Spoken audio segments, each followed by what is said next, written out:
En fait, on reçoit sur le lit, on s'assoit sur le lit. Hommes et femmes relèvent leurs jupes et on voit bien que, évidemment, le slip n'existait pas. Les dinettes sont très partagées entre garçons et filles dans l'Antiquité ou dans le Moyen-Âge. Peut-être était-ce moins genré qu'aujourd'hui, contre toute attente. Vivre au Moyen-Âge par Passion médiéviste en partenariat avec le musée de Cluny.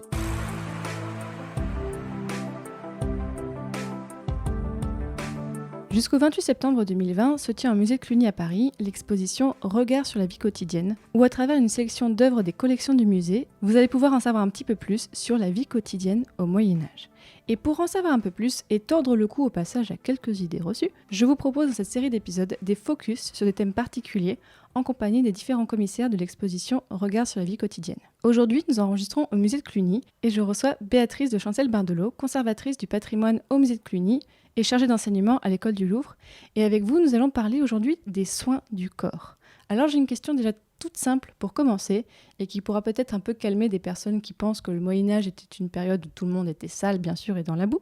Mais quelle notion de l'hygiène avaient les personnes au Moyen-Âge ? Contrairement à ce qu'on croit, le Moyen-Âge était une époque où on se lavait assez fréquemment, du moins quand on en avait les moyens. On voit dans les sources déjà que, par exemple, les enfants, les nouveau-nés étaient évidemment baignés. Les enfants ont conseillé de les baigner quasiment 1 à 2 fois par jour, donc pour les enfants des milieux favorisés. Donc ce qui exigeait quand même en hiver de disposer de pièces chauffées. On voit que dans certains intérieurs aristocratiques, il existait des bains, des étuves.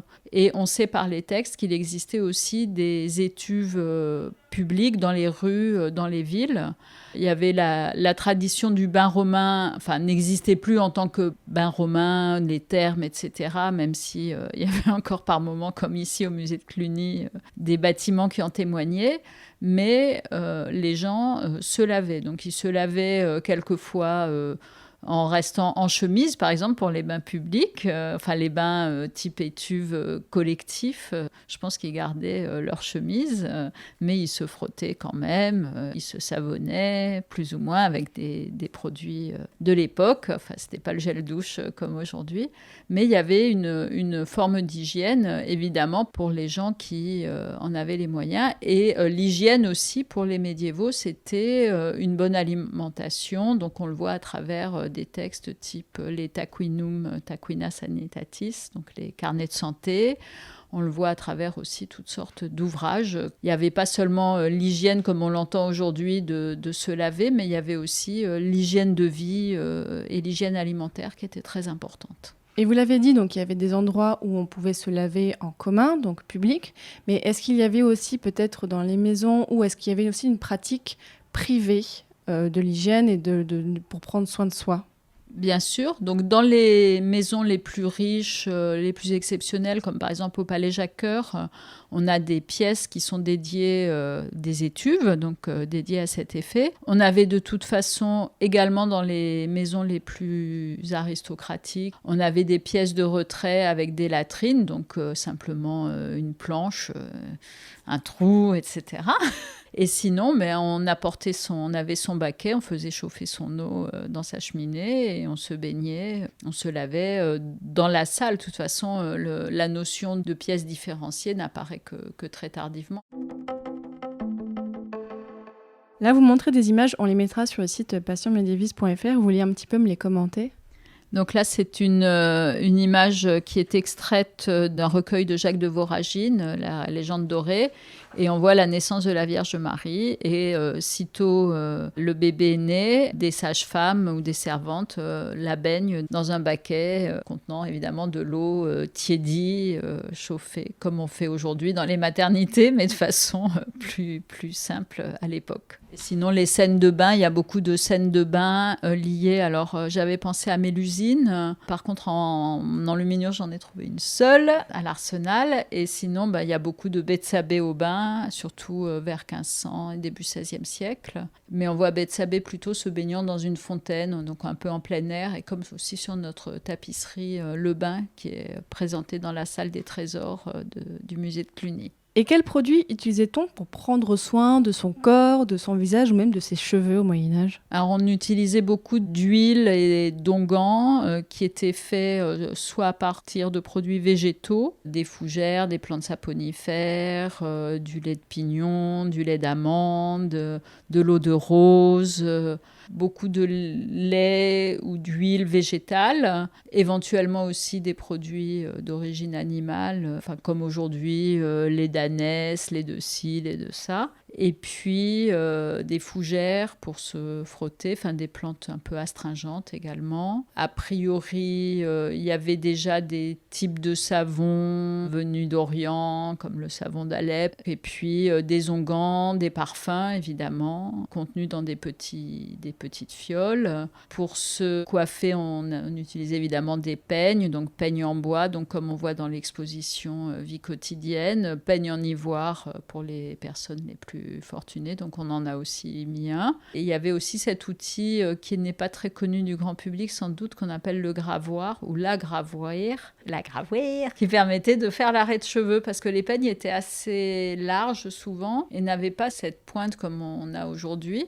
Et donc, cette fonction pour faire les raies de cheveux était assurée par un petit outil pointu qu'on a longtemps pris pour un stylet, mais qui en fait devait servir spécifiquement à faire l'arrêt de cheveux. Et donc, on en a plusieurs dans les collections ici au musée de Cluny qui sont présentées. Il y en a aussi au musée du Louvre, il y en a dans d'autres collections aussi en France. Oui, c'est pratique comme objet.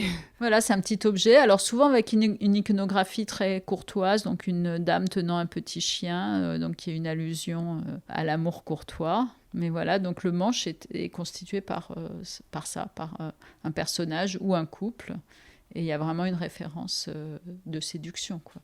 Pour les cheveux, on sait qu'on se lavait beaucoup les cheveux avec de l'eau de rose mélangée à de l'eau de myrte. On utilise des produits contre la chute des cheveux. Et également, au Moyen-Âge, il y avait quand même encore beaucoup de vermine, donc on s'épouillait mutuellement. Par exemple, là, j'ai relu récemment Montaillou, village occitan, et on voit les femmes de Montaillou s'épouiller, ou Béatrice de Planissol, la châtelaine, épouiller son amant le curé, etc., etc. C'est assez drôle.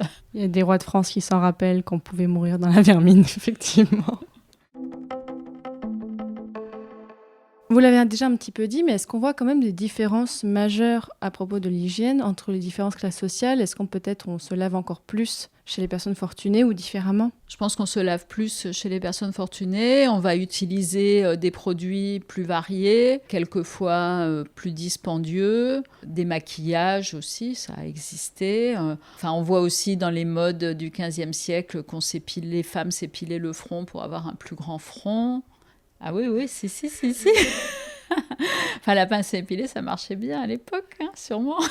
On le voit sur les tableaux, en particulier les primitifs flamands, on a quand même des exemples. Et puis on voit ces coiffures assez extraordinaires qui étaient soulignées par le fait qu'on se dégageait le front. On le voit aussi avec toutes les histoires d'Agnès Sorel. Et en ce moment, il y a aussi une exposition, je crois, qui a été produite par la Tour Jean sans Peur et qui devrait rouvrir au Ménil, près de Jumièges, où elle est décédée. Dans l'exposition, on montre, donc à défaut d'avoir des tuniques vraiment médiévales, qui sont des sous-vêtements, donc qui participent à l'hygiène et au confort du corps, on a une tunique d'enfant copte.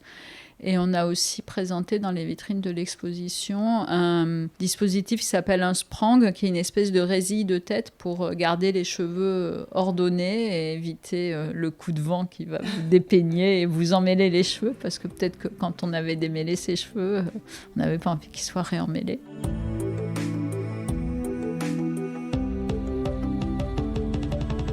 Merci beaucoup Béatrice de Chancel-Bardelot. Donc j'incite tout le monde à aller voir jusqu'au 28 septembre 2020 l'exposition Regard sur la vie quotidienne au musée de Cluny. Petit message de fin de cette série d'épisodes autour de la vie quotidienne au Moyen-Âge. J'espère que le format vous a plu. C'est un défi que je m'étais lancé comme ça, de vous proposer 4 épisodes en une semaine sur des sujets un petit peu généraux en lien avec le Moyen-Âge. Les épisodes sont un peu courts, je sais, ça peut être frustrant sur certaines thématiques, mais c'était aussi le but de vous donner des aperçus sur des grands sujets, pour vous donner aussi envie d'aller visiter l'exposition, mais aussi peut-être d'être curieux de se rendre compte que derrière les clichés qu'on a sur le Moyen-Âge, il y a beaucoup d'autres choses qui sont très intéressantes à découvrir, et il n'est pas exclu de toute façon que je traite à nouveau ces thématiques dans les épisodes à venir. Je tiens à remercier bien sûr le musée de Cluny et leur équipe, donc Aline Damoiseau et Élise Grousset pour leur collaboration, et tous les intervenants que vous avez pu entendre dans ces épisodes. Et si le Moyen-Âge vous intéresse, eh bien vous avez tous les autres épisodes de Passion médiéviste à écouter, il y en aura encore plein. Donc je vous dis à très bientôt pour un prochain épisode de Passion médiéviste. Salut!